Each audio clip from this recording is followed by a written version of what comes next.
અમારા ઘરની નજીક સવારે ગાર્ડનમાં મળતા વેજીટેબલ ફ્રૂટના જ્યુસ પીવા અમે જઈએ ને ત્યાં શાકભાજીના ગરમા ગરમ સૂપ પણ મળે.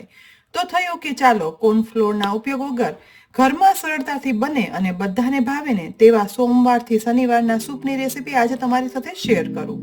તો બધાને ભાવતું સોમવાર માટેનું પહેલું સૂપ બનાવવા માટે અહીં મેં 2 ટમેટા અને 1 દૂધી લીધી છે. જનરલી દૂધી ખાવાની બધા ના પાડતા હોય, તો આ સૂપમાં દૂધી એવી રીતે આવશે કે કોઈને ખ્યાલ પણ નહીં આવે અને દૂધીના ગુણો પણ મળશે. અહીં 250 ગ્રામ દૂધીમાંથી મેં અડધી દૂધી કટ કરી અને લીધી છે. સૌથી પહેલા તેની છાલ ઉખાડી લઈશું, એટલે કે 100 ગ્રામ જેટલી દૂધી અહીં વાપરી છે. છાલ કાઢી લીધા પછી દૂધીના 2 મોટા ટુકડા કરી નાના નાના ટુકડામાં સમારી લેવાની છે. દૂધી સમારાઈ જાય ને એ પછી ટમેટા લઈ તેના પણ આવા નાનાથી મોટા ટુકડા કરી લેવાના. 100 ગ્રામ દૂધી સામે 2 મોટા ટમેટાનો યુઝ કર્યો છે. તેની સાથે અડધો ઇંચ આદુ લઈ તેના પણ ટુકડા કરી લેવાના. હવે કુકરની અંદર સમારેલી દૂધી, ટમેટા અને આદુના ટુકડા ઉમેરી દઈ તેમાં લગભગ 2 ગ્લાસ જેટલું પાણી ઉમેરી દેવાનું અને 1 થી 2 ફુદીનાની ડાળી લઈ તેના કુમળા પાન પણ લગભગ 5 થી 7 નંગ ઉમેરશું. ફુદીનાની ફ્લેવરના કારણે આ સૂપ એટલું સરસ બને છે ને કે કોઈને ખ્યાલ પણ નહીં આવે કે આ સૂપની અંદર દૂધી પણ ઉમેરેલી છે. હવે કુકરનું ઢાંકણ ઢાંકી સીટી લગાવી દેવાની અને ગેસની મીડિયમ ફ્લેમ પર 3 થી 4 સીટી કરી લઈશું. સીટી થઈ જાય અને કુકર ઠંડુ થાય ને એ પછી ઢાંકણ ખોલતા અહીં જુઓ દૂધી ટમેટા એકદમ સરસ બફાઈ ગયા છે. આ સમયે મિશ્રણને જ્યુસરના મિક્સર જારમાં ઉમેરી દેવાનું. ઢાંકણ ઢાંકી બધું પીસી લેવાનું. બનેલા મિશ્રણને મોટી ગરણીમાં ઉમેરી ચલાવતા જઈ અને ગાળી લેવાનું છે, જેથી ટમેટાની છાલ અને દૂધીના જાડા છોડા હોય ને તો તે અલગ થઈ જાય. જરૂર પડે ને તો સહેજ એવું પાણી ઉપરથી ઉમેરી દેવાનું. હવે આ સૂપને વઘારવા માટે ગેસની મીડિયમ ફ્લેમ પર જાડા તળિયાવાળી કઢાઈની અંદર 1 ટીસ્પૂન ચોખ્ખું ઘી ઉમેરી દઈ ગરમ થતા ઘીની અંદર અડધી ટીસ્પૂન જીરું, 1 નંગ તજ લવિંગ ઉમેરશું. વઘાર સહેજ એવો થાય ને એટલે તુરંત જ દૂધી ટમેટાનું બનાવેલું મિશ્રણ છે ને તે વઘારી દેવાનું. ઘીના વઘારમાં બનતું આ સૂપ સ્વાદમાં ખૂબ જ સરસ બને છે. મસાલાની અંદર માત્ર 1/4 ટીસ્પૂન મીઠું અને 1/4 ટીસ્પૂન લાલ મરચું પાવડર ઉમેરીશું. અહીં લાલ મરચું પાવડરના બદલે મરી પાવડર પણ ઉમેરી શકાય છે. બસ હવે બધું ચલાવી મિક્સ કરી આ સૂપને ઉકળવા દેવાનું છે. જો ગળાશ પસંદ હોય ને તો આ સમયે ગોળનો નાનો એવો ટુકડો ઉમેરી શકાય. લગભગ 2 થી 3 મિનિટ ઉકળ્યા પછી દૂધીના કારણે એકદમ ઓટોમેટિક ઘટ થયેલા આ સૂપમાં કોર્નફ્લોર ઉમેરવાની પણ જરૂર નહીં પડે અને ઘટ થયેલું આ સૂપ એટલું સરસ બની અને તૈયાર થાય છે ને કે ના પૂછો વાત. સમારેલી કોથમીર વડે ગાર્નિશ કરી ગરમા ગરમ દૂધી ટમેટાનો સૂપને પીરસી પણ લેવાનું.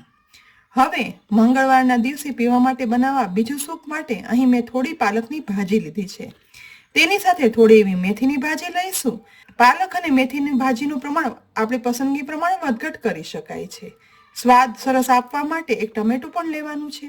બનાવવાની શરૂઆત પાલકના પાનને મોટી દાંડીથી અલગ કરી લેવાના. આ દાંડીનો ઉપયોગ પણ આપણે મુઠિયા બનાવવામાં, ઢોકળા બનાવવામાં કે પછી ચટણીમાં વાપરી શકીએ છીએ. હવે મેથીની ભાજીની પણ જાડી દાંડી અલગ કરી અને કૂણી દાંડી સહિત જ પાનનો ઉપયોગ કરવાનો છે. અહીં એ પછી ટમેટું લઈ તેને પણ મોટા ટુકડામાં કટ કરી લેવાનું. સાથે અડધો ઇંચ આદુનો ટુકડો લઈ તેની પણ છાલ ઉખાડી મોટા ટુકડા કટ કરી લઈશું. હવે કુકરની અંદર સમારેલા આદુ અને ટમેટાના ટુકડા ઉમેરી દઈશું. સાથે મેથીની અને પાલકની ભાજી આખી રાખી હતી ને તે પણ ઉમેરી દેવાની. લગભગ ઉપરથી 2 ગ્લાસ જેટલું પાણી ઉમેરી દઈ ઢાંકણ ઢાંકી ગેસની મીડિયમ ફ્લેમ પર આ કુકરમાં 3 સીટી કરી લેવાની છે. કુકર ઠંડુ થયા પછી અહીં જુઓ પાલક, ટમેટા અને મેથી બધું સરસ બફાઈ ગયું છે. આ મિશ્રણને પણ મિક્સરના જ્યુસર જારમાં ઉમેરી દઈ બધું એકદમ સરસ પીસ્યા પછી અહીં બનતું મિશ્રણ છે ને તે આવું ગ્રીન કલરનું બનશે, જે ગળણીમાં ઉમેરી અને ચલાવતા જઈ અને ગાળી લેવાનું છે. જેથી મેથી, પાલક, ટમેટા અને આદુના છોડા હોય ને તો તે અલગ થઈ જાય. નીચે આપણને એકદમ ગ્રીન સ્મૂથ મિશ્રણ બની અને તૈયાર મળે. આ સૂપને પણ વઘારવા માટે ગેસની હાઈ ફ્લેમ પર કઢાઈમાં 1 ટીસ્પૂન ઘી ઉમેરી ગરમ થતા ઘીની અંદર અડધી ટીસ્પૂન જીરું ઉમેરી દેવાનું. જીરું ગોલ્ડન બ્રાઉન સતરાય ને એટલે તરત જ તેમાં મેથી, પાલક, ટમેટા અને આદુનું બનાવેલું મિશ્રણ છે ને તે વઘારી દેવાનું. એ પછી મસાલામાં ફક્ત અડધી ટીસ્પૂન મીઠું અને 1/4 ટીસ્પૂન મરી પાવડર ઉમેરી દઈશું. સહેજ એવું ચલાવી અને મિક્સ કરી આ સૂપને ઉકળવા દેવાનું છે. કોર્નફ્લોર વગર બનતું આ સૂપ છે ને તે ટમેટાના કારણે એટલું બધું સ્વાદમાં સરસ બને છે ને કે ખ્યાલ પણ નથી આવતો કે પાલકની સાથે આ સૂપમાં મેથીની ભાજી પણ ઉમેરી છે. બસ સૂપને વધારે ના ઉકાળતા તેમાં અડધા લીંબુનો ઉપરથી રસ નીચોવી દઈશું અને સમારેલી કોથમીર વડે સૂપને ગાર્નિશ કરી ગરમા ગરમ પીરસી લેવાનું. શિયાળામાં સવારે રોજ એક બાઉલ તમે પી લો ને તો અંદરથી તાજગી આવી જાય. પાલક, ટમેટા અને મેથીના ગુણ પણ મળે. હવે બુધવાર માટે ત્રીજું સૂપ સરગવાનું, એ પણ ટેસ્ટી વર્ઝનથી બનાવીએ. તો અહીં 2 સરગવાની સિંગ લીધી છે, જેમાંથી એક જ સરગવાનો સિંગનો ઉપયોગ કરશું. સાથે થોડો એવો ફુદીનો લેવાનો છે. સૌથી પહેલા સરગવાની સિંગ લઈ તેના મીડિયમથી નાના ટુકડા કરી લેવાના. આપણે જાણીએ છીએ કે વજન ઘટાડવા માટે અને ડાયાબિટીસ માટે આ સરગવાની સિંગ ઉપયોગી જ છે, પરંતુ સાથે સાથે સરગવાનું સૂપ હાડકાં પણ મજબૂત કરનાર છે અને જેને ફ્રેક્ચર થયું હોય ને તો ત્યારે બોન હિલિંગમાં ખૂબ જ મદદરૂપ છે. સરગવાની સિંગના નાના મોટા ટુકડા કરી લીધા પછી ફુદીનાનો આપણે ઉપયોગ પછી કરવાના છીએ. હવે આ ટુકડાને લઈ કુકરની અંદર ઉમેરી દઈશું. તેમાં લગભગ 1 ગ્લાસ જેટલું પાણી ઉમેરી દેવાનું અને ઉપરથી અડધી ટીસ્પૂન મીઠું ઉમેરી દઈશું. ગેસ પર કુકર ગોઠવી 3 સીટી કરી લેવાની છે. કુકર ઠંડુ થાય ને એ પછી જુઓ સરગવાની સિંગ એકદમ સરસ બફાઈ અને આખી ખુલ્લી થઈ ગઈ છે. તો આ સમયે આ મિશ્રણને આપણે મિક્સરના જારમાં ઉમેરી દેવાનું. અહીં બ્લેન્ડર ફેરવવું હોય ને તો તે પણ ફેરવી શકાય છે. જ્યુસરનું ઢાંકણ બંધ કરી અને એકદમ સરસ બધું પીસ્યા પછી મોટી ગાળણીમાં આ મિશ્રણ ગાળી લેવાનું છે, જેથી સરગવાની સિંગના છોડા છે ને તે જાડા હોય છે તે અલગ થઈ જાય. મેશ કરવાની પણ જરૂર નહીં પડે. ઉપરથી થોડું એવું પાણી પણ રેડી દઈશું અને એ પછી નીચે તરફ પલ્પ જેવું મળેલા આ જ્યુસને હવે વઘારવાનું છે. તો તેના માટે જાડા તળિયાવાળી કઢાઈને ગેસની મીડિયમ ફ્લેમ પર રાખી તેમાં ડાયરેક્ટ જ ઉમેરી દઈશું. સાથે 1/4 ટીસ્પૂન મરી પાવડર ઉમેરશું અને મીઠું તો પહેલા જ ઉમેરેલું છે. ઉપરથી ફુદીનાના પાનના ટુકડા પણ ઉમેરી દઈશું અને અડધા લીંબુનો રસ પણ નીચોવી દેવાનો. ઘી કે તેલના વઘાર કર્યા વગર બનતું આ સરગવાનું સૂપમાં બધું મિક્સ કરી 4 થી 5 મિનિટ ઉકાળવા દેવાનું છે. તો અહીં તૈયાર છે સરગવાનું એકદમ ટેસ્ટી સૂપ. હવે ગુરુવાર માટે ચોથું બધાનું મનપસંદ લેમન કોરિએન્ડર સૂપ બનાવવા માટે ગેસની મીડિયમ ફ્લેમ પર ગરમ થતી કડાઈની અંદર અડધી ટીસ્પૂન ઘી ગરમ કરવા માટે ઉમેરી દેવાનું. ગરમ થતા ઘીની અંદર 1/4 ટીસ્પૂન જીરું ઉમેરી મિક્સ કરી ગોલ્ડન બ્રાઉન સતરાઈને એટલે એ સમયે તેમાં અત્યારે ખૂબ જ મળતું લીલું લસણ છે ને તે એકદમ ઝીણું સમારી 4 થી 5 કળી ઉમેરી દેવાનું. સાથે અડધી ટીસ્પૂન ચોપ કરેલું આદું ઉમેરશું. બંનેને સહેજ એવા જ મિક્સ કરી અને ગોલ્ડન બ્રાઉન ના થાય ને તેવા સાતળવાના. આ બંનેની માઇલ્ડ ફ્લેવર આવવાની શરૂઆત થાય ને એટલે આ સમયે ઝીણા સમારેલા કેપ્સિકમના ટુકડા, ગાજરના ટુકડા, સમારેલી ફ્રેન્ચ બીન્સ અને સ્વીટ કોર્ન એટલે કે મકાઈના દાણા પણ ઉમેરી દઈશું. બધા શાકભાજી અહીં મેં કાચા લીધા છે અને તેનું પ્રમાણ છે ને તે પસંદગી પ્રમાણે રાખવાનું. સાથે થોડા એવા ટમેટાના ટુકડા પણ ઉમેરી દેવાના. હવે ઘીમાં જ આ બધું સહેજ એવું સાતળવાનું, જેથી ઘીનું એકદમ સરસ આ શાકભાજી ઉપર કોટિંગ થઈ જાય ને તો સૂપમાં ખાઈએ ને તો એકદમ સરસ ઘીની ફ્લેવર આવે. ગેસની ફ્લેમ લો કરી કડાઈને ઢાંકણ ઢાંકી 2 થી 3 મિનિટ આ વેજીટેબલ્સને ચડવા દેવાના છે. 2 મિનિટ ચડ્યા પછી ઢાંકણ ખોલતા અહીં જુઓ વેજીટેબલ્સ છે ને તે અધકચરા ચડી ગયા છે, એટલે આ સમયે તેની અંદર 1.5 ગ્લાસ જેટલું પાણી ઉમેરી દેવાનું છે. મસાલામાં અડધી ટીસ્પૂન મરી પાવડર અને અડધી ટીસ્પૂન મીઠું ઉમેરશું. સૂપ ઉકળવાની શરૂઆત થાય ને એટલે ફરીથી ઢાંકણ ઢાંકી લગભગ 4 થી 5 મિનિટ વધારે ઉકળવા દેવાનું છે. એ પછી ઢાંકણ ખોલતા જુઓ શાકભાજી ચડી મસ્ત એકદમ મજાનું લેમન કોરિએન્ડર સૂપ બની અને તૈયાર થયું છે. પરંતુ હજી આપણે કોથમીર તો ઉમેરી જ નથી. એ પહેલા ફુદીનાના પાન છે ને તે એકદમ ઝીણા સમારી અને ઉમેરી દેવાના, જેથી એકદમ સરસ ફ્લેવર આવે. અને એ પછી ગેસની ફ્લેમ બંધ કરી દેવાની અને ગેસની ફ્લેમ બંધ કર્યા પછી જ વધારે પ્રમાણમાં કોથમીર ઉમેરી દેવાની છે અને મિક્સ કરવાની. લેમન કોરિએન્ડર સૂપ બનાવીને ત્યારે યાદ એ રાખવાનું કે જ્યારે સૂપ પીવું હોય ને એ સમયે જ કોથમીર ઉમેરવાની, વહેલી બિલકુલ નહીં ઉમેરવાની. એ પછી ગરમા ગરમ આ સૂપને પીરસી દેવાનું છે. આજે આપણે લેમન કોરિએન્ડર સૂપ બનાવીએ છીએ તો તમને થશે કે લીંબુનો ઉપયોગ તો કર્યો જ નહીં. તો જ્યારે આ સૂપ પીરસીએ ને એ પછી બાઉલમાં પીરસેલા સૂપમાં ઉપરથી લીંબુનો રસ નીચોવી દેવાનો અને એ પણ પસંદગી પ્રમાણે. એકદમ ગરમા ગરમ વેજીટેબલ્સના ગુણોથી ભરપૂર આ લેમન કોરિએન્ડર સૂપ શિયાળામાં બનાવી અને પીવો ને એટલે એકદમ હેલ્ધી, ટેસ્ટી અને વેજીટેબલ્સના ગુણ પણ મળે અને અંદરથી સ્ફૂર્તિ આવી જાય. હવે શુક્રવાર એટલે કે 5મા દિવસનું સૂપ બનાવવા માટે અહીં મેં લીધા છે 2 ટમેટા, જેને મોટા ટુકડામાં સમારી લીધા છે.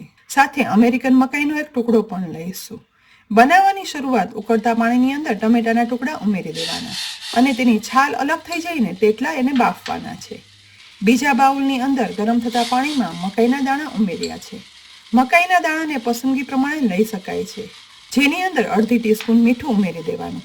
આ મકાઈના દાણાને પણ બાફવા દઈશું. લગભગ 5 થી 6 મિનિટ બફાયા પછી ટમેટા એકદમ સરસ સોફ્ટ થઈ ગયા અને ચપ્પુ વડે આરામથી તેની છાલ અલગ થઈ જાય તેવા બફાઈ ગયા છે. આ જ રીતે બીજી સાઈડ મકાઈ છે ને તે પણ સરસ બોઇલ થઈ ગઈ છે, તો ગેસ બંધ કરી દઈશું. સૌથી પહેલા બોઇલ કરેલા ટમેટા છે ને તેને પાણી સહિત જ જ્યુસર જારમાં ઉમેરી દેવાના. સાથે જ બાફેલી મકાઈનું મેં પાણી અલગ કરી લીધું હતું, તો તેમાંથી 1 થી 1.5 ટીસ્પૂન મકાઈના દાણા આ ટમેટા સાથે ઉમેરી દઈશું, જેથી બનતું આ સૂપ છે ને તે ટમેટાના સ્વાદની સાથે અંદર કોર્નનો સ્વાદ પણ આવશે અને રેસ્ટોરન્ટ જેવું ઓટોમેટિક થીક થઈ જશે. બાકીના કોર્ન છે ને તે આખા દાણાનો ઉપયોગ આપણે સૂપમાં છેલ્લે કરવાનો છે. જ્યુસરનું જાર બંધ કરી પીસ્યા પછી બનેલું ટમેટા અને કોર્નનું મિશ્રણ છે ને તે ગળણીમાં ઉમેરી ચમચા વડે ચલાવતા જઈને ગાળી લેવાનું છે, જેથી ટમેટાની છાલ અને કોર્નના છોડા અલગ થઈ જાય. ઉપરથી થોડું પાણી ઉમેરી ગાળ્યા પછી બનેલા મિશ્રણને હવે વઘારવા માટે કડાઈની અંદર 1 ટીસ્પૂન ઘી ઉમેરી ગરમ થતા ઘીની અંદર અડધી ટીસ્પૂન જીરું ઉમેરવાનું. સહેજ સાતળી ગોલ્ડન બ્રાઉન જીરું થઈ જાય ને એટલે તેમાં કોર્ન ટમેટાનું બનાવેલું મિશ્રણ વઘારમાં ઉમેરી દેવાનું. સાથે સાથે બાકી રહેલા આખા મકાઈના દાણા છે ને જે બાફેલા હતા તે પણ ઉમેરી દેવાના. આજે આપણે કોર્ન ટોમેટો સૂપ બનાવ્યું, તો સૂપની અંદર ટમેટાની સાથે કોર્નનો સ્વાદ પણ આવશે, કારણ કે આપણે તેને પીસીને ઉમેર્યા છે. સાથે થોડા મકાઈના દાણા ખાવામાં મજા આવે ને એટલે આખા ઉમેર્યા. બસ વઘારેલા સૂપની અંદર અડધી ટીસ્પૂન મરી પાવડર અને અડધી ટીસ્પૂન મીઠું ઉમેરી દઈશું. બધું ચલાવી અને મિક્સ કરી લેવાનું છે. આ સૂપને આપણે એટલું જ ઉકાળવાનું જેથી મકાઈના દાણા છે ને તે ચડી જાય અને સૂપમાં ઉપર તરવા લાગે, જે પરફેક્ટ સૂપ બન્યાની નિશાની છે.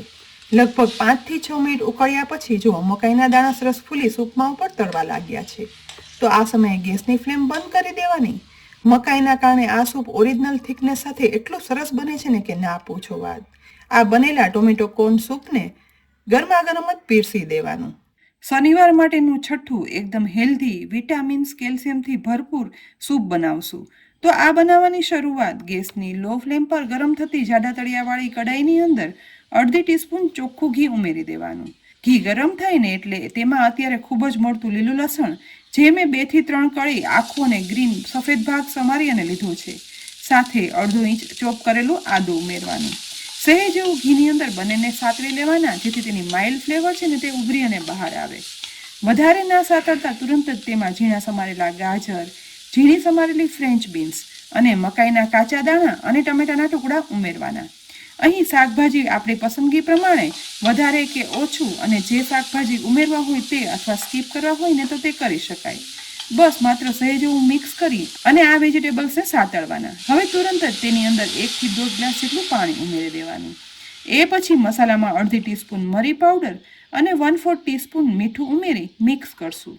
આ મિશ્રણને એકદમ સરસ હવે ઉકળવા દેવાનું છે, માટે ઢાંકણ ઢાંકી દેવાનું. તમને લાગશે કે આ તો નોર્મલ વેજીટેબલ સૂપ થયું, પણ નહીં, ખરેખર મેઇન ઇન્ગ્રીડિયન્ટ તો હવે ઉમેરશું, જેના માટે અહીં બાઉલની અંદર 3/4 ટેબલસ્પૂન રાગીનો લોટ ઉમેરી દીધો છે. કેલ્શિયમથી ભરપૂર વજન ઉતારવામાં મદદરૂપ ઉત્તમ મિલેટ તરીકે રાગી અત્યારે ખૂબ જ પ્રચલિત થતું જાય છે. તેમાં લગભગ 3 થી 4 ટેબલસ્પૂન જેટલું પાણી ઉમેરી મિક્સ કરી એક પતલી સ્લરી બનાવી અને તૈયાર કરવાની છે. અને આવી સ્લરીમાંથી મીડિયમ થિકનેસનું સૂપ બની અને તૈયાર થશે. જો સૂપની કન્સિસ્ટન્સી તમારે વધારે ઘાટી બનાવવી હોય ને તો વધારે પ્રમાણે રાગીનો લોટ ઉમેરવાનો. આટલું કર્યું ને એ દરમિયાન બીજી સાઈડ ઢાંકણ ખોલતા આશરે 5 મિનિટમાં વેજીટેબલ્સ છે ને તે પાણીમાં સરસ ઉકળી ગયા છે અને ઉપર તરવા પણ લાગ્યા.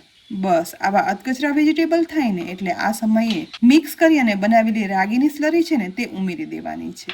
એ પછી ઉપરથી અડધા લીંબુનો રસ નીચોવી દેવાનો. આ સમયે સહેજ એવું ચલાવતા જઈ અને લગભગ અડધી મિનિટ મિક્સ કરવાનું, જેથી રાગીની સ્લરી છે ને તે ઉકળતા વેજીટેબલ્સની અંદર એકદમ સરસ મિક્સ થઈ જાય, ક્યાંય પણ લમ્સ ન બને અને મીડિયમ થિકનેસવાળો સૂપ બની અને તૈયાર થાય. ફરીથી ઢાંકણ ઢાંકી માત્ર 2 મિનિટ વધારે ઉકળવા દેવાનું, જેથી રાગીનો લોટ છે ને તે કાચો પણ ન રહે. 2 મિનિટ ઉકાળતા જ અહીં જોઈ શકાય છે, જુઓ કેટલું સરસ રાગીનું સૂપ બની અને તૈયાર થયું છે. કન્સિસ્ટન્સી પણ મીડિયમ સૂપની હોય ને એવી જ રહી છે અને તે પણ કોર્નફ્લોર કે બીજું કાંઈ પણ ઉમેર્યા વગર રાગીનું વેજીટેબલ સાથે બનતું આ સૂપ એટલું હેલ્ધી, કેલ્શિયમ વિટામિનથી ભરપૂર બને છે ને કે તમે રોજ એક બાઉલ પી લો ને એટલે પૂરતા કેલ્શિયમ અને વિટામિન્સ મળે. અને સ્વાદમાં તો એટલું સરસ ને કે બાળકોને પણ ભાવે. અને ચાઇનીઝ સ્વાદનું હોટ એન્ડ સોર સૂપ તો ભૂલાઈ જ જાય. તો આજે તમને ખૂબ જ અલગ અલગ ઉપયોગી ઘરમાં બનતા અલગ અલગ પ્રકારના હેલ્ધી વળી ટેસ્ટી અને બધાને ભાવે ને તેવા સૂપની રેસીપી મેં શેર કરી છે. તમને જો આ રેસીપી ઉપયોગી લાગી હોય ને તો આ વિડીયોને લાઇક કરી અને શેર કરજો. હા, શિયાળામાં જરૂરથી દરેક સૂપ બનાવી ઉપયોગમાં લેજો, જેથી તમારી અને તમારા ઘરના બધા જ મેમ્બરની તંદુરસ્તી જળવાઈ રહે. અને આવી જ અનેક ઉપયોગી રેસીપી જોવા માટે અમારી યુટ્યુબ ચેનલને સબસ્ક્રાઈબ કરી લેજો, અમારા ફેસબુક પેજને લાઇક કરી અને ફોલો કરી લેજો. આવતીકાલે ફરી મળશું એક નવી રેસીપી સાથે. ત્યાં સુધી આવજો.